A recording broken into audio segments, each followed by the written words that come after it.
एक बार एक भिखारी अपने जीवन से परेशान हो चुका था, क्योंकि उसको अपने जीवन को चलाने के लिए उसे हर चीज़ के लिए भीख मांगना पड़ता था।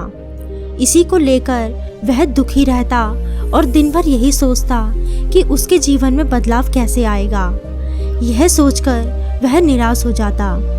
वह हर दिन देखता कि बहुत सारे निराश लोग आंखों में आंसू लिए और विभिन्न चिंताओं से परेशान लोग गौतम बुद्ध की तरफ जाते और वापस लौटते समय वे लोग बहुत ही खुश होते थे।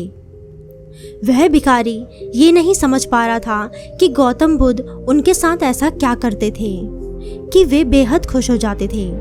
वापस लौटते हुए लोगों के हाथों में ना तो ढेर सारे पैसे होते थे और ना ही कोई सोना चांदी। तो फिर ऐसा क्या होता था कि लोग बुद्ध के पास से लौटते वक्त इतना खुश हो जाते थे। यह सब सोचकर वह भिखारी भी निर्णय लेता है कि वह भी महात्मा बुद्ध के पास जाएगा और देखेगा कि वहाँ ऐसा क्या हो रहा है कि दुखी लोग उनके पास जाकर इतने खुश हो जाते हैं। वह बुद्ध से मिलने के लिए उनके पास चल पड़ा। जहाँ बुद्ध मौजूद थे वहाँ बहुत बड़ी लाइन लगी हुई थी। वे भिखारी भी लाइन में लग गया और लाइन में लगकर अपनी बारी का इंतज़ार करने लगा। देखते ही देखते उसकी बारी आ गई और उसने बुद्ध से कहा, बुद्ध, मैं बहुत ही गरीब हूँ, मेरे पास कुछ भी नहीं है। मुझे अपना जीवन जीने के लिए दूसरों के आगे भीख मांगनी पड़ती है। अब आप ही बताइए कि मैं अपने जीवन को कैसे बेहतर कर सकता हूँ। यह सब सुनकर बुद्ध ने कहा, तुम गरीब नहीं हो, तुम्हें ऐसा लगता है क्योंकि कभी आज तक तुमने किसी के लिए कुछ भी नहीं किया। ना ही तुमने कभी किसी को दान दिया, ना ही तुमने दूसरों के लिए कुछ किया। यह सब सुनकर भिखारी के मन में एक आकांक्षा जाग उठी।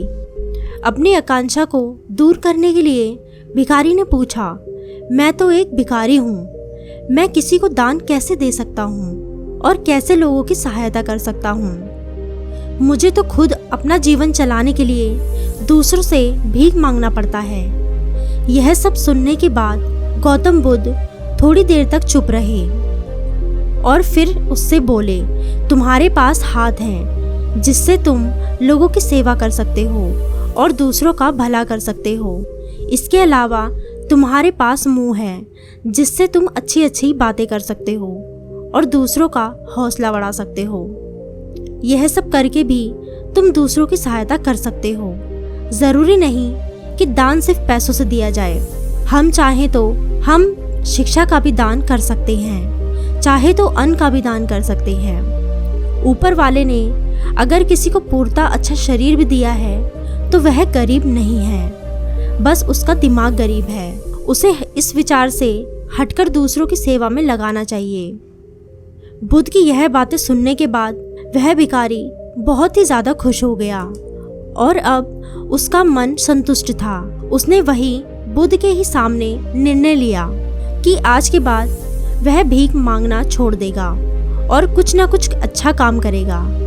दोस्तों, हम सब इस बात की चिंता में समय बर्बाद करते हैं कि हम गरीब हैं, लेकिन यह सत्य नहीं है। सत्य तो यह है कि जब तक हमारा शरीर पूरी तरीके से बेहतर है तो हम उसका उपयोग करके आगे बढ़ सकते हैं और खुद के जीवन को बेहतर बना सकते हैं। अगर कोई व्यक्ति सिर्फ अपनी गरीबी पर ध्यान दे और उसे बदलने की कोशिश ना करे तो वह मूर्ख है। इसके अलावा हमें इस कहानी से यह भी सीख मिलती है कि दान सिर्फ धन का ही नहीं, शिक्षा का, भोजन का, अच्छे विचार आदि का भी किया जा सकता है।